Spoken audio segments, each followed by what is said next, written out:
Hello and welcome to the best football show out there. I'm Brian Baldinger at Baldy NFL across all the social media platforms. You can follow me.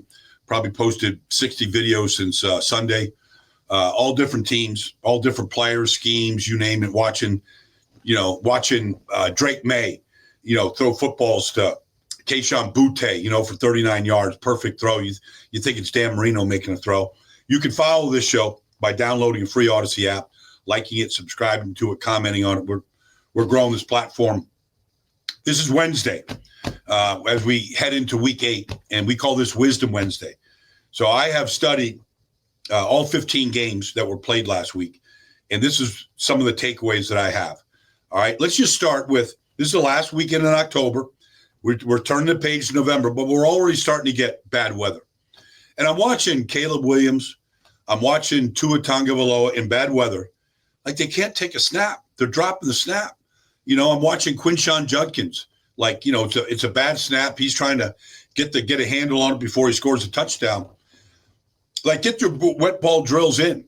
Figure out the right gloves. I remember I was talking to A.J. Brown Sunday. Now, this game was in Minnesota indoors. But I'm watching them just one after another, one-handed catches. Got a guy throwing the football. He's just catching the ball with one hand, right hand, left hand, and we're seeing a lot of that. And, I go, is it just the gloves, AJ? Is it just you just got big mitts? What is it? So he actually takes the glove off and he gives me a glove. And I'm going, you got to get this figured out. If quarterbacks can't hang on to the ball, get a glove, get a towel. Figure out the wet ball thing. I remember during the pandemic when Tom Brady came to Tampa, and they were finding fields to work out on and, doing all this stuff. And, Ryan Jensen was the center in Tampa. And he told me that literally he would get almost a 30-minute dissertation every day from Brady about the snap, shotgun, goal line, where do you wear the towel? Where do you want the ball? All these different things. And I'm watching this bad weather. I'm watching these guys like the ball's on the ground way too much. And I'm just saying, we're getting to bad weather. It's never an excuse. I never saw Brady put the ball on the ground. Never in bad weather. I saw him play a game against Tennessee in the playoffs. It was 40 below zero up at Gillette Stadium. And you would have thought it was 40 degrees. So I'm just saying, the weather is going to get bad. The field's going to get bad. The balls are going to get wet. Figure it out. Work on it during the week. If you need a glove, get a glove. All right, that's that. I'm watching these offenses in the league. The offenses that are Chicago's offense was awesome against New Orleans. The Colts, every week, they have a great offense. New England is balling out like never before. And I'm looking at these offenses, and all you see is tight ends. You're watching, DeAndre Swift and Kyle Monangai and Rashawn Johnson, and there's Durham Smythe. There's Cole Kmet. There's, Loveland. They're in 3 tight end sets, and they're at fullback. They're in motion. They're in a YY formation, 2 tight ends together. I'm looking at the Colts. Tyler Warren is a beast, but Mo Alley Cox, they're in 3 tight end sets. And so you go around the league now and you're looking at these offenses. It used to be, okay, well, it's a passing league.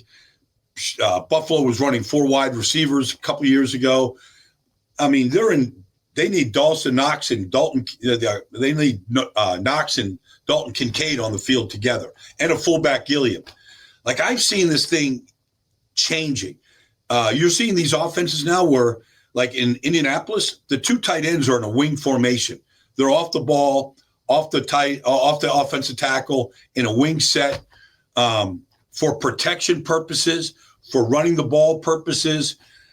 Chicago is in a 2 tight end set all the time.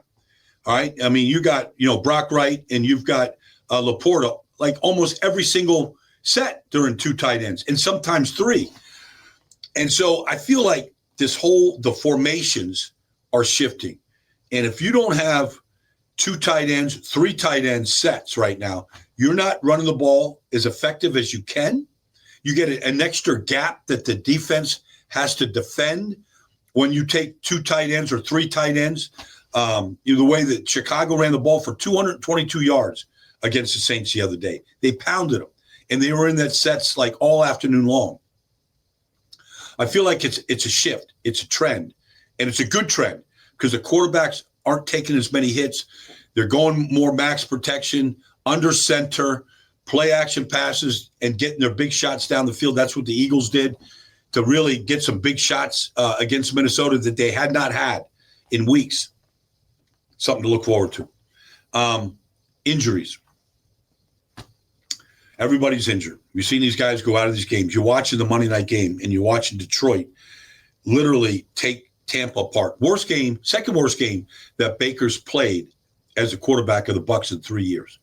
Lowest quarterback rate, second lowest quarterback rating, scored one touchdown.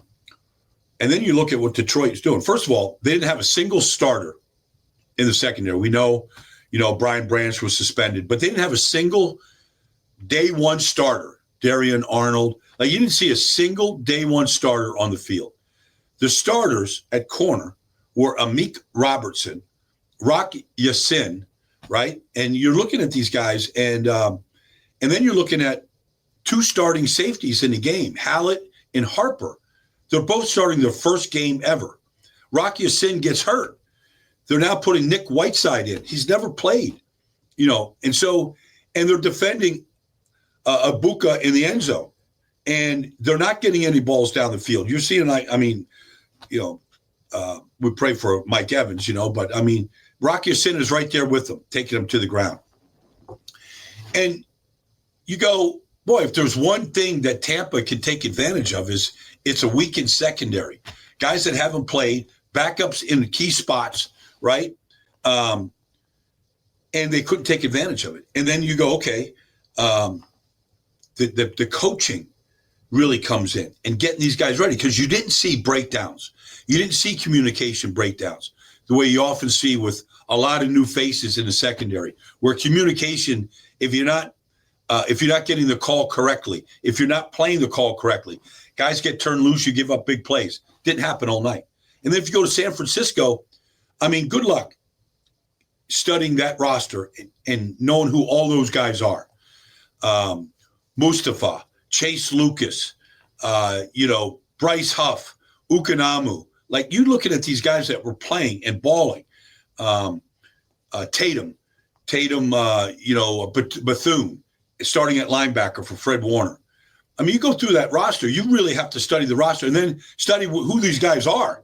Like, where did Tatum Bethune come from? Where did Chase Lucas come from?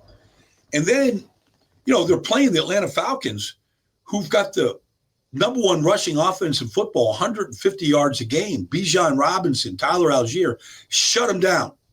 And you watch the way Robert Saleh got him to play. I'm telling you, you want to see a team pursue to the football? Go watch that game. It was amazing watching it. Like, they played as hard as any team in this whole league. So, and they're without their two best players, and Nick Bosa and Fred Warner. And you watch them play. And, I could go a couple weeks ago, the Cowboys won a game and put up 40, and they had four backup offensive linemen. The only guy that was a starter was Spencer Brown. And so I hear people say all the time, oh, when we get to full strength, boy, we're really going to put it on teams. Well, you don't know if you're going to get to full strength. Mac Jones has come in. He's played great quarterback for San Francisco. And he hadn't played great since his rookie year in New England. But it's just not an excuse. Like, the practice squad is 16 players. Like, you can hide these players, develop these players. Like, I watch Jeff Stoutland in Philadelphia play, train his whole offensive line game day because they're in pads. You got a free hour down there, not just, training Lane Johnson and Tyler Steen and Landon Dickerson and Jordan Mailata. He's training all the backup guys that might play, that might need to play. And they're getting an hour, hour and a half every game day to get another practice in.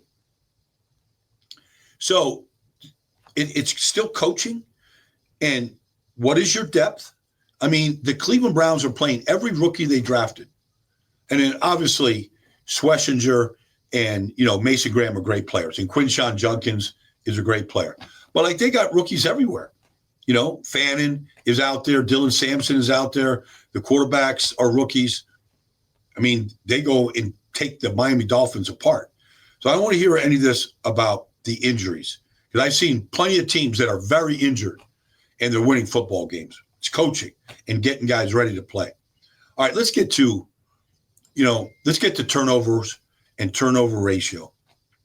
There is a million metrics and there's a million stats. I mean, I've got pages and pages of stats from the NFL. All right. Honestly, the most important stat that determines wins and losses is turnovers. I mean, if you look at the three worst teams in the league right now, all right, you look at the Jets, winless, Baltimore, 1 win, Miami, 1 win. They're the bottom feeders in turnover ratio. The Jets are -9. Baltimore is -7. Miami is -6 and lost a game in Cleveland in large part because of the interceptions and fumble. You look at the team at the very top. You're looking at what Chicago is doing right now. They lead the league in takeaways, number one, 16 takeaways, lead the league in interceptions. Kevin Byard is tied for the league in interceptions with 4. But they're +11. The Indianapolis Colts, who are a shiny 6-1, are +7. Detroit gets their 5th win. They're +6. Like, you could go through all these different statistics, and we got to do this and we got to do that. You got to take care of the football, and you got to take the ball away. And when you do that in games and you come out with a positive turnover ratio, you're winning those games. You look at what Carolina did to the Jets the other day. You know, you look at the interceptions. J.C. Horn's a hell of a player. Gets 2 interceptions in the game. Jets can't take the ball away. You know, Jets defense is playing lights out good football. You know, give up 13 points 2 weeks in a row. They can't win a game.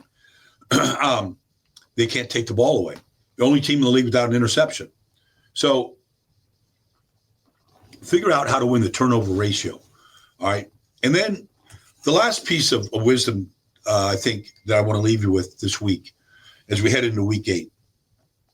I'm looking at these rookie running backs.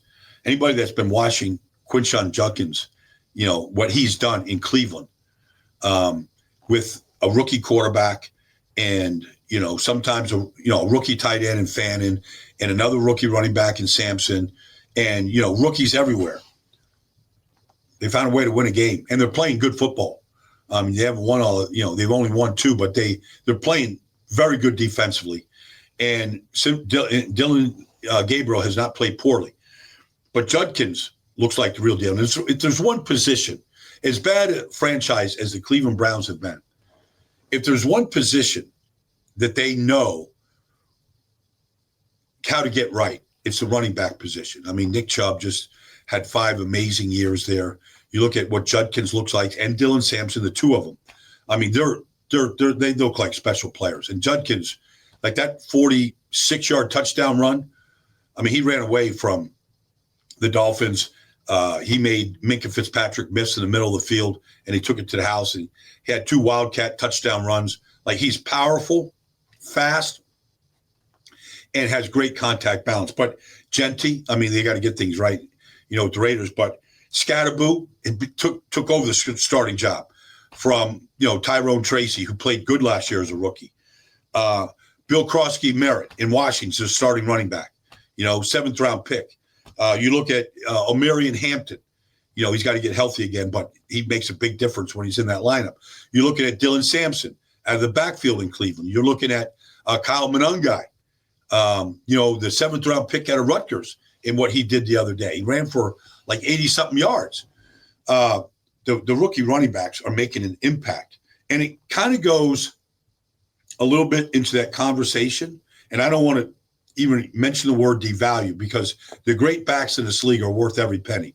You know, what James Cook is worth it. And, you know, you look at Christian McCaffrey and, you know, you just look at these guys at the top of the leaderboard in this position.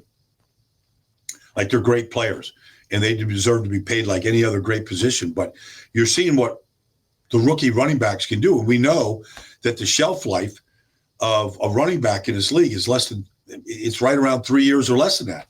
They get hurt. So I just wanted to kind of give a pop to some of those rookie backs and the impact that they're making. That, by the way, every guy I just mentioned is averaging over 4 yards a carry. And Judkins, I think, is averaging over 5 yards a carry. So they're making an impact. So anyways, that's Wisdom Wednesday. I appreciate you taking the time to listen. We'll be back here starting to preview Thursday. Oh, I did want to mention one thing, and I forgot this at the very top. The Eagles made a significant move yesterday. Brandon Graham comes out of retirement to sign with the Eagles. And it means two things. One, Brandon Graham, anybody that's been around him, he is a quality man. I mean, he's got his life in order with his wife and his kids and his family. He's a complete pro. Eagles don't probably win Super Bowl 52 without him getting the ball out of Tom Brady's hands at the very end of the game on that final drive. They'd probably go down and score and win that game without Graham. So he's beloved in Philadelphia. But it also shows just how desperate they are for pass rush. They had signed Zadarius Smith a couple weeks ago, and he came in and gave him some good games. Then he retired. Nolan Smith has not played in a while. He's been on injury reserve healing. They have not had great pass rush. So they signed Brandon Graham. They play the Giants this weekend. He'll be in a uniform. I'm sure he'll be dressed and ready to go. So Brandon Graham comes back, a quality guy, lifetime Eagle. That this is his 16th year, but it's also a position of need. And so we'll get to the trade deadline that's coming up. There's going to be some movement in this league. I tell you that right now. But getting Brandon Graham back in an Eagle uniform, I think can only help at this point. All right, that's it for Wisdom Wednesday. Look forward to talking to you preview Thursday tomorrow, and we'll get busy then. Thanks for joining me, everybody.